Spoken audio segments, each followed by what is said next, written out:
explore a healthy intersection between health, wholeness, culture, and the use of politics to facilitate that health and wholeness within culture. So the easiest way to look at wholeness or health is to first of all imagine the sphere. The sphere is the most whole, healthy, and it is also the most graceful of all geometric shapes. There's no point in a sphere that is harder or easier than another. It has evenly distributed its shape and its weight, which is why it's used in bicycle wheels and car wheels in all forward momentum that seeks grace, the efficiency of grace, the conservation of energy. So when we look at health and wholeness, we want to look for that symmetry, that balance that leads to grace. And within any system and within any process, there is a circle. In the human life process, you have birth, blossoming, full bloom, dying, and death. This is the cycle. It is the circle of life. Within the breathing process, there is the in-breath, there is the pause, and there is the release and the pause and the in-breath. There is a circle within a motor turning. There's the up, pause, the down, pause, etc. And the more efficient the cycle, the more gradual and graduated it is, from up to low, from birth to death. Now, within each of us as human beings, we have heart and mind and body. Pretty much all human experience can be distinguished in one of those two categories. But also it is an ecology, meaning the instrument of the human heart as it expresses and feels energy in a variety of different forms, generates biological reactions within the body that express the emotional readings of the heart. The thoughts that we think produce biological reactions. The biological reactions that we have produce thoughts. So it's very difficult to ultimately separate the whole of the human experience into supposedly isolated thoughts, feelings, and actions when each one interacts with the other. However, when it comes to culture, this is where we see enormous imbalances, not in reality, but in perception of reality. And we can analyze a culture, and the more unhealthy the culture, the more it will have polarized concepts of who's good and who's bad, who's valuable and who's worthless, what's important and what isn't important. For example, in a very polarized and unhealthy culture, you might have something like a lion looking very important and something like a deer not so much. And the reason this is a skewed perception, not a skewed reality, is, of course, without a deer, there is no lion. There is an interdependent series of complex relationships. Without the plants that the deer eat, there are no deer. Without the manure of forests and animals, etc., there are no plants. Without the oxygen, without the carbon dioxide, there isn't the, food for the plants. There's this complex ecological circle. And it is an interdependent circle. It is a very complex interdependent circle, and very much like a bicycle.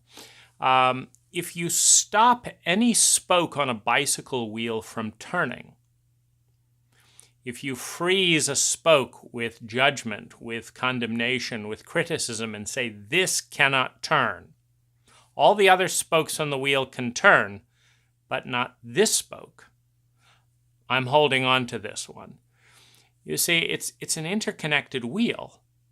And so if you put the brakes on spoke number 29, every other spoke on the wheel stops turning until spoke 29 turns with the rest of the wheel. It is an interconnected framework. And so what we look for in an unhealthy culture are asymmetries in perception. An asymmetry of perception might be a perception that says that, in traditional cultures of all times, particularly cultures of a more rudimentary nature, the brawn, the muscle of the man, which statistically speaking is superior in strength, is overvalued. And so you have cultures that value men for the concentration of muscle or focus energy or endurance that is genetically predisposed within a male body. And what we have is, in an asymmetrical culture where the primary focus is, let's say, war or survival, then the male body appears, until we get into a more technological age where, for example, the age of AI and robots makes no difference. But in an age of, agrarian, pulling plows, carrying logs, things like this, there is an evolutionary advantage to having superior muscle.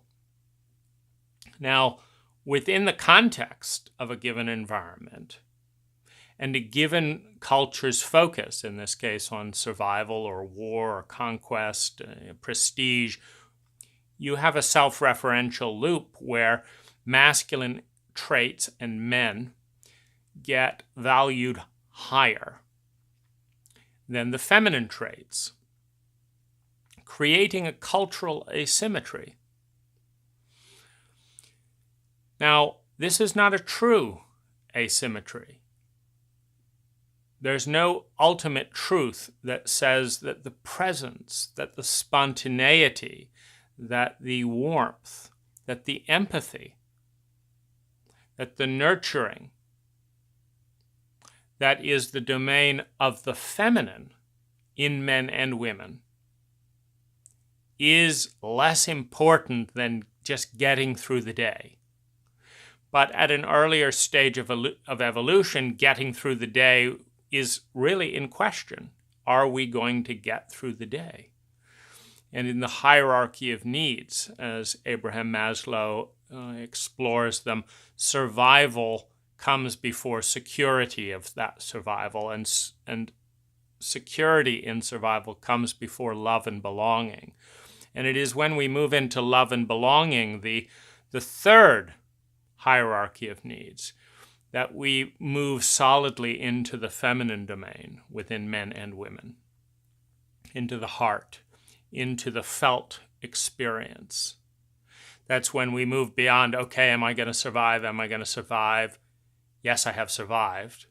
And is it going to last? Is it going to last? Is it going to last? Yes, it's going to last. To, okay, well, what's the point? Okay, so I slogged my ass off for 10 hours a day. I got my paycheck. I've got money in the bank. And for what? What? Just sit and veg in front of TV and have a meaningless and mediocre life? That's when we move into where do I belong? Where's my sense of loving and being loved? Who do I belong with? This is a human need. This isn't a preference. Despite the Marlboro Man's misrepresentation of humanity and its ideal, riding off alone into the sunset in a wilderness is not what we need and long for. 100,000 years ago, when we were pack mammals in the trees, we survived better. We had a higher quality of life, some could argue, than we have today, because monkeys didn't need to pay rent. They ate organic bananas that you and I say we can't afford because they're too expensive. They gave each other massages. They had more sex than many people in the West. They had a good 8-9 hours of sleep. They functioned as community. They were fit. They didn't need a gym with arms like that. They could leap and play. They were in community. And they had real intimacy and presence and affection. They had survival, security, love, and belonging, in many cases better than many human beings on the planet today. And it's not until we move into the higher needs of self-esteem, self-actualization, and self-transcendence that the potential of the human experiment, of the human experience, to outshine our mammalian ancestors starts to emerge. That potential that is bigger than the conscious potential of a monkey, but is also much smaller. Because in the epidemics of loneliness and the epidemics of suicide, suicide is a major cause of death. You see, the monkeys aren't dealing with that. The monkeys have not developed technologies of thought and feeling capable of inducing so much shame, so much isolation, so much dissociation, so much trauma, so much PTSD, that first they're medicating themselves with compulsiveness and addiction, and thirdly, actually feeling that life would be better if they died. You see, monkeys are not sinking that low into the pits of dissociation and asymmetry that a culture can induce, that the Western culture in particular is expert at inducing that level of self-criticism, self-loathing, and shame. So when we look at where a culture needs medicine, a culture needs medicine where it's not whole. If we look at the American education system, for example, I did not spend a single hour of a single class discussing a single emotion scientifically. Now, the heart is as scientific an instrument as anything else. And the scientists of emotion and psychology can say, for example, that if you have hate, you have an element of powerlessness, much like a chemist needs to combine muriatic acid and concrete to create a dissolving mix. If you pour muriatic acid on concrete, there'll be a hissing, there'll be yellow foam. The concrete will start to separate from the sand. Vapors will come forth that blind you and cause damage to your lungs. This is a predictable chemical interaction. And if you have that going on in large quantities, you can say, yes, muriatic acid and concrete are both present. If you take one away from the other, the interaction stops. When you have hate present, you have an element of hurt. You have an element of pain. But you also have an element of powerlessness. You don't have hate without powerlessness. In other words, if you can change that variable, if you can find the area in a human psyche that feels and or is powerless within a given domain, and you can switch that knob to where they own their power, the hate vanishes. The hate vanishes because it cannot be made without the powerlessness. You cannot make cookies without flour. You take away the flour, you've just got a mush of chocolate chips and butter that maybe tastes good to some people, but you don't have a chocolate chip cookie without flour. And we don't study this. So there's the asymmetry. Study mathematics, check. Study letters, check. Study algebra, weird concepts about this, geometry, check, check, check. Study your own feelings, the human heart, psychology, the interrelationship between early childhood traumas and patterns and the larger patterns of aggression, fight, flight, and freeze of a culture. It's called psychohistory. The inner conversation and inner relationships within a culture's children and the dynamics of power in the government that produces those children and are produced by those children. Again, a circle. We don't learn any of this. So there's the blind spot. Now, here's the interesting thing about politics. Politics is the art of gaining status in an asymmetrical system of power. So politics is created by an unhealthy and asymmetrical culture, which says that this is better than this.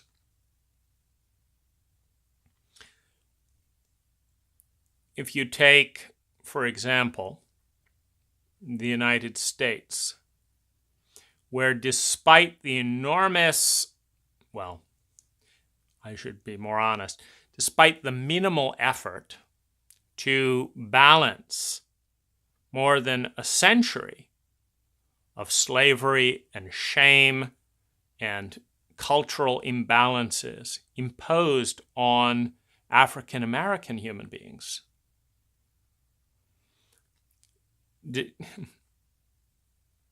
We've gone as a country from buying and selling human beings to theoretically saying that they're equal, but judging them and persecuting and raping and humiliating them. Segregating, treating them as making them the scapegoat for all that is not fitting, meaning the Christian paradigm or the Christian juxtaposition of the typical American white family and their chosen deity doesn't fit. The typical white American family behaves abominably, dissociatively in relationship to its deified text. The average white American male or female or child is living in stark contrast to the puritanical views expressed in their Bible.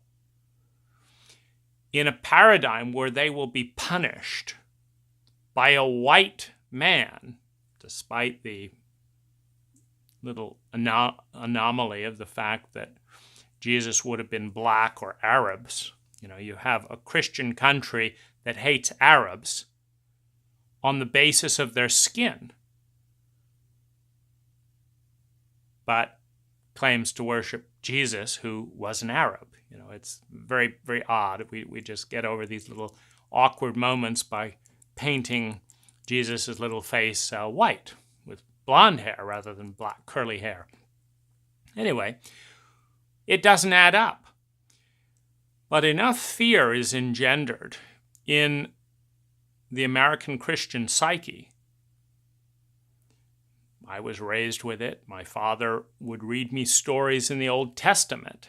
And one of the ones I remember as a 5-year-old boy was the story of this father who God told him to, cut off the head of his child. And he said, "Okay, God." And so he gets his sword and he's about to cut off the head of this child. And then the Lord said, "You're just the kind of chap I've been looking for. If you hadn't been willing to murder your child, I wouldn't have wanted you. But because you showed unwavering, unquestioning obedience to my sociopathic authority, I want you in my gang. You're the kind of guy that I'm looking for. I don't want any of those half-hearted gang members that wouldn't willingly, at my whim, cut their own family to bits. So you're in." Well, you realize that if this is the all-powerful being, and this is the way he filters loyalty, that he could call on my dad at any moment to cut me in half, hack me up with a machete, and that if Dad was a good Christian, he'd do it without questioning the Lord. Of course, if he was one of those weak Christians who's going to burn in all eternity, he might say, "Well, God, if you want me in your gang and you say you care about me, why are you asking me to chop up my son? Don't question the Lord." You see, and this kind of ethic gets pushed onto governments, where you find Julian Assange or Edward Snowden being, or take Nixon and Timothy Leary, the most dangerous man in America, according to Richard Nixon, because Leary and LSD was providing an alternative path to the blind obedience of burning Vietnamese women, children, and men, and the entire country alive with napalm. We just look at it in a little bit of context. If you're a good environmentalist driving around in your Prius, you're reducing a little bit of smoke, right? Well, how does that relate to burning a country? To dropping liquid fire from the air that would burn up the lungs of the earth for a political agenda? Is this intelligent? Does this make sense? See, there's an enormous well of grief in the fact that many of us don't know. Many of us think, well, that maybe there's a reason to burn men, women, and children alive that we're not getting in some fancy name that we're not able to understand. Geopolitics. It doesn't make any sense to me if we need to, if the typical American induces 1,500 metric tons of CO2 into the atmosphere during a lifetime. We have an explosion of population, and we claim to be a scientific culture. And we're producing more and more CO2 at the same time that we are systematically clear-cutting the organs of the planet that produce our oxygen for free. That we're taking our saws to the free gifts of our extended body, our host body. Is this insane? And the big question in Western culture is, can fancy words overcome this insanity? And you look at a reality and say, yeah, I'm spending my tax dollars to drop liquid fire on another country on my planet that's defoliating that planet and sending vast amounts of smoke into the earth and into the air that me and my grandchildren are going to breathe, so that we can more efficiently burn men, women, and children alive. For what? Christian faith? Democracy? Freedom of the people? It does not make any sense. And it becomes a very dangerous situation when the more educated, quote unquote, people in the culture are the people who know how to use language to turn absolute nonsense into an intelligent framework of self-destruction. That's a very dangerous thing. And it's actually interesting that in one study where they looked at the people who had the most overdeveloped left brains, which tends to be people with multiple doctorates, postgraduate work, and this and that and the other. So highly developed left brain and complete ignorance and dissociation from the right brain. Little or no drawing, little or no laughing, little or no, exercise. This academic ideal of the extreme imbalance of left brain versus right brain within that paradigm, which is changing as we learn more about our actual chemistry within our brain. But within that paradigm, we find that these people are less happy than the typical person who has a healthy balance, who is not overeducated. And you have someone like McNamara brought in with a highly developed number-pushing brain, etc. Top people in the Ford Motor Company to manage the numbers around Vietnam. I just want to pause a moment because this video itself is so unbalanced in the amount of language and thoughts relative to the amount of emotion. It's sick.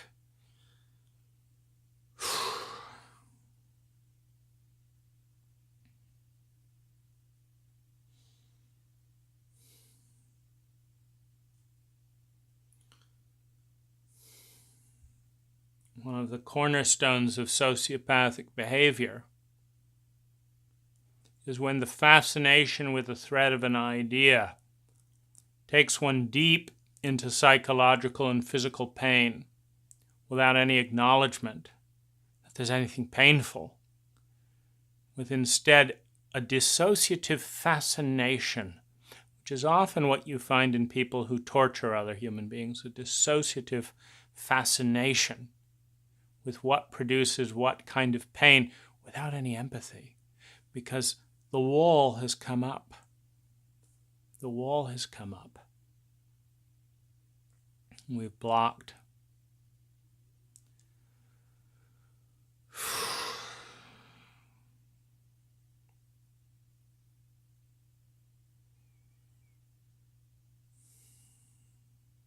You see, if we were still monkeys, we might huddle and whimper for a little bit around this grief and this pain. If we were in the human areas of our brain, we might circle up and touch one another Allow the tears. Acknowledge the grief. Validate the sadness. Move the grief and the pain through our bodies. And this would be integral to the full intelligence, the full experience of the domain of information. Because the heart as a scientific instrument would be welcome at the scientific table. Much like in any scientific circle. You don't have a boycott on stethoscopes just because the culture is too ignorant to understand the function. You don't have a boycott on anesthetic just because for some political reason there's some gain to say that that's not valid. In a healthy culture, you don't have a boycott on emotion. Just because a majority of people are too numb to feel the grief contained within a body of information, the joy contained within a body of information.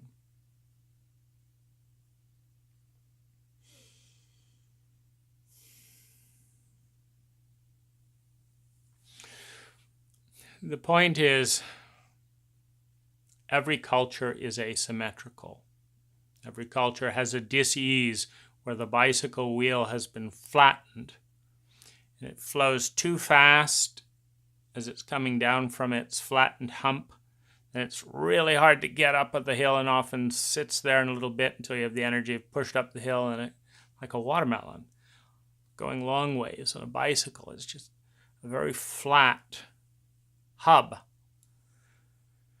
Takes an enormous amount of energy relative to the wheel. Now, within this framework, cultures that are self-referencing get sicker and sicker. Now, a self-referencing culture doesn't say, oh dear, we're getting flatter and more elongated, we're getting less and less balanced. A self-referential culture gets flat and then says, we are the flat ones. That's what we are. And nobody's going to take that away from us. So it doesn't reference the sphere. It doesn't reference outside data. It doesn't reference a higher value, such as scientific well-being. Scientific well-being is the equation of minimum effort for maximum well-being. This is a basis for intelligence. You have two people, and you give them a range of choices, and say if you do this, it will take 10 units of energy to make you and those you love very, very happy. And if you do this, it'll take 100 units to make you and people around you very, very happy. And if you do this, it'll take you 1,000 units of energy to make you and the people around you very happy. And if you press this button over here, it'll take you 10,000 units of energy to be miserable. Well, you know you're dealing with an idiot when they press the button that takes more energy to be miserable than it would take to be very happy with the first choice of 10 units of energy. That is a dumb person. Now you know you're in a dumb culture when the culture voicefully clings to its traditions and self-referential strategy. The self-referencing strategy means we don't care about any of that data. That's objective scientific data. We don't care about it. The only thing we care about is this is what my father did, this is what this government did 10 years ago, and that's the way we're going to keep doing it regardless of data. We could give a shit about the Danish people who are becoming self-sustaining on renewable energies. We could give a shit about the fact that in Denmark there are more billionaires per capita.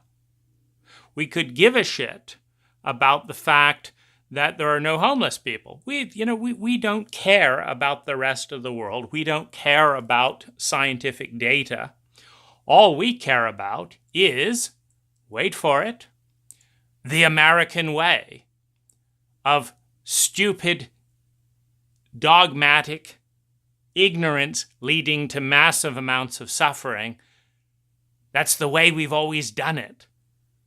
And we don't want anyone to interfere. No one's going to tell me what to do.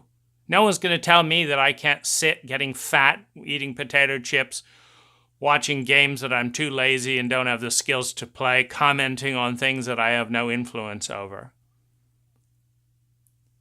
I then go to bed feeling grumpy and riled up about stuff that means absolutely nothing in my daily life. Nobody's going to tell me that I can't do that. I'm an American. That's what we do. We go out and harm the environment 8 to 10 hours a day. We drive in horrific traffic in our cars that nobody's going to tell us how we can drive. And then we come home and we eat crappy food, watching junk doctored information that we do nothing about, and go to bed in a lousy temper. No one's going to tell us that we can't do that. And it's like, fine, go ahead. That's ignorant. It's absurd. It's not referencing opportunities to spend vastly less energy, to do vastly less harm, to feel vastly better. That's intelligent. But we don't teach intelligence in our culture. We don't teach intelligence in our schools. The definition of intelligence doesn't even touch on the questioning of the cult memes that we use to destroy ourselves. The definition of intelligence is not even articulated in an intelligent way. We don't know. We think intelligence is copying what the teacher says. Oh, I should learn algebra? When's the last time you used algebra in your life, teacher? Well, to teach you. That was what my math teacher told me. I started designing a proactive, useful homeschool program that focused on yoga, that focused on philosophy, that focused on creative writing, that focused on grounded imagination, that focused on small business and sales, that focused on metaphysics, that focused on goal accomplishment and time management, that focused on poetry and lucid dreaming, that focused on political campaigning. Oh, that's a bad idea. All my teachers, that's a bad idea. It's like, well, I don't have time to do all this useful stuff. Having the monotony of high school wear me down. Leave school, I'm instantly making money to learn more useful stuff in more practical ways that's relevant to my life. And not a single adult around me thinks it's a good idea? This is astounding. The only reason I knew for sure that I should trust my gut and my thought analysis around this, rather than any of the adults around me, including my parents, was because I realized they weren't thinking. Because I laid out the pros of my argument lineally and numerically. Like, this seems like an 8 out of 10 important topic. This seems like a 10. This seems like it's going to be really useful. So you're saying I shouldn't do any of that. I should not think, that I shouldn't develop. Okay, I get that. So tell me why you think your way is better. None of them could. None of them would. They just said, trust us. It's going to be better. And I said, why? Go into it a little bit deeper. You that have had this traditional education, think a little bit more and explain it to me. Explain the pros and cons. The only thing they could say was, you will never get a job. You will never get a job doing it your way. And I said, why? And they said because your employer is not going to look at who you are, is not going to look at your actual competency, is not going to look at who you are as a person, your values, how you can help their well-being. Your employer is going to look at a piece of paper, and they're going to make their decision based on that paper. And I said the answer is simple. I am never going to work a day in my life for anyone that's so dumb that they trust a piece of paper rather than the person standing in front of them. And I don't hire people based on paper. I do self-selective interviews. I want a detail-oriented housekeeper. I put up a form on a web page that's very detail-oriented. Only detail-oriented people pass through the filter. I don't have to interview 100 people. 100 people start the form. 95 to 98% give up before the form is over because they're not detail-oriented. They're not interested in listening to what I'm asking for. I get it. And they don't complete the form. And when they click submit on an incomplete form, they get rejected before I have to discover that it's an incomplete form. And bing, 98% of people just disappear. And on my form is nothing about your education. And the people that fill the form, I already know they're detail-oriented or they couldn't fill out the form. I tell them to show up. I already know that they show up if they show up. I tell them to get to work. And if they can do the job for a week and it's at or above average standards, they keep the job. Period. It's simple. I'm not looking at paper, I'm looking at them. And I'm never going to work for someone who looks at paper instead of me. It's never been a problem. I make more money than most people, working less hours than most people, being more helpful about more relevant things than most people. Because that's how I designed my education system. And it's self-referencing. The people who don't get that do not have an objective definition of intelligence and can't think for themselves. Because anyone who thinks deeply about this does not say, I would rather spend more money and more energy for a poorer result than I would spend less money and energy for a better result. Well, grounded imagination, systems design, ecological design, that's what it's all about. Nature is sustainable. Nature is not destroying the planet. People are. A little bit of some fun, anomalous things around that, and that, of course, we are part of nature, but the dissociative Western brain is about as dissociated from nature as it comes.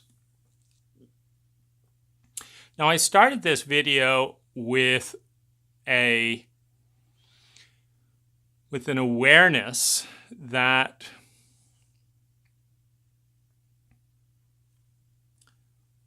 every culture on the planet today, to one degree or another, is asymmetrical, meaning it's diseased, it's not balanced, it's not healthy. What that means is that the least healthy people will be rewarded disproportionately and given the pinnacle. You know, it's not a spherical system when there is a pinnacle. So we're in a hierarchical power system. We don't decentralize power, we concentrate it. And concentrated power goes to the individuals who are shaped and who have shaped themselves asymmetrically to fit into an asymmetrical culture. So in a chauvinistic culture like ours, where talking is more important than listening, the power will go to the effective speaker, not the effective listener. In a sociopathic culture such as ours, where it's all about ideas and being cool in the face of extraordinary suffering, where people could scream and express some of the intensity that a healthy heart will register at the outrages that are going on all around us. In a sociopathic culture, you don't get points for the outburst. You get points for dry wit and clever detachment that reveals absolutely no feelings at all. And it makes everyone in a sociopathic culture very comfortable. The very comfort they don't need, because it sustains the pathological disease that's eating them away. You can tell the health of a culture by how it treats its minorities and how it treats those without power, the elderly, the poor, the young. You can tell a great 5-star hotel by how it takes care of its bathrooms and its people. You can tell a great culture and country by how it treats its minorities that have no power, that are invisible, that are not useful for political gain. Now, the healthy use of politics, knowing that politics rewards the mirroring of the culture's pathology. So the culture is pathological in terms of overemphasizing the masculine. It will overemphasize speaking and underemphasize listening. So if you're an incredibly effective speaker, you will rise in status within an unhealthy culture. In a healthy culture, you will rise in status when you are equally an incredibly effective listener and an incredibly effective speaker. In a more matriarchal culture, you will rise in effectiveness for being an exceptional listener, and your speaking skills won't matter that much. A culture that is asymmetrical will reward you.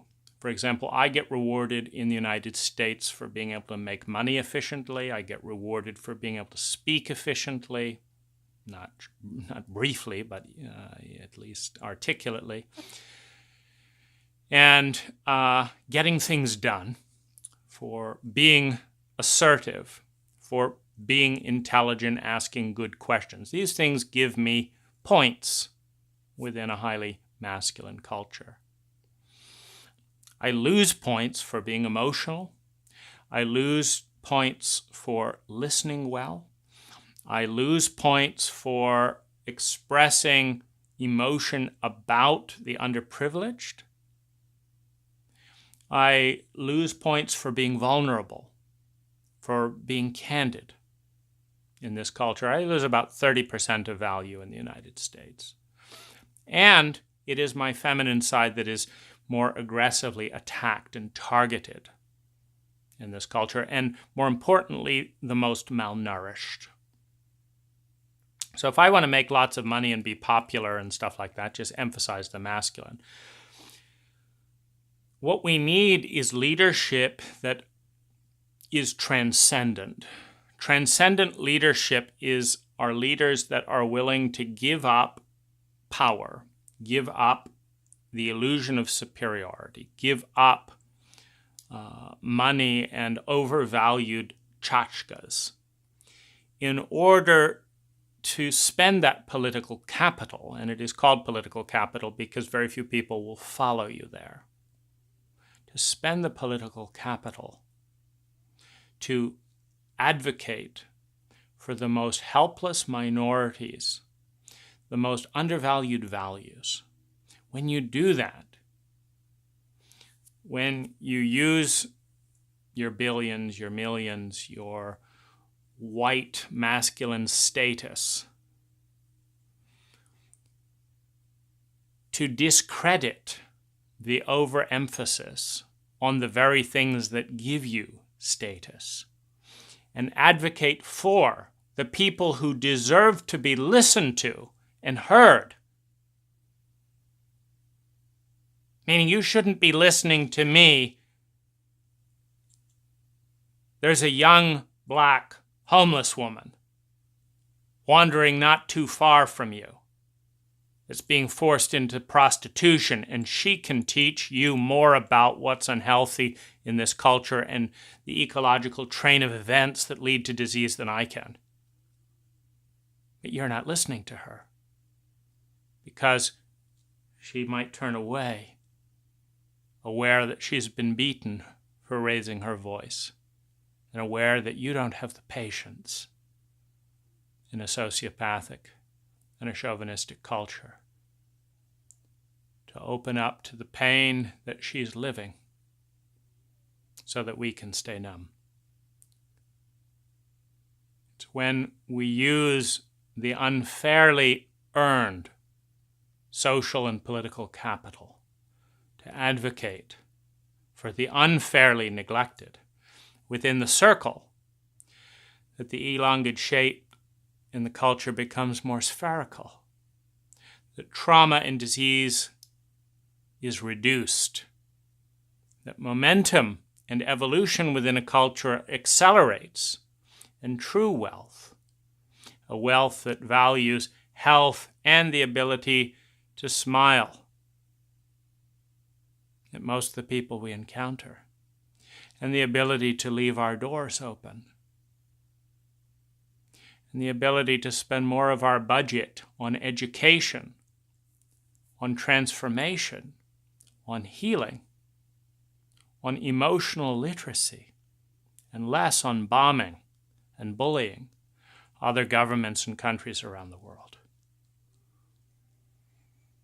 That's when we start to grow, when we move towards symmetry, when we move towards the whole.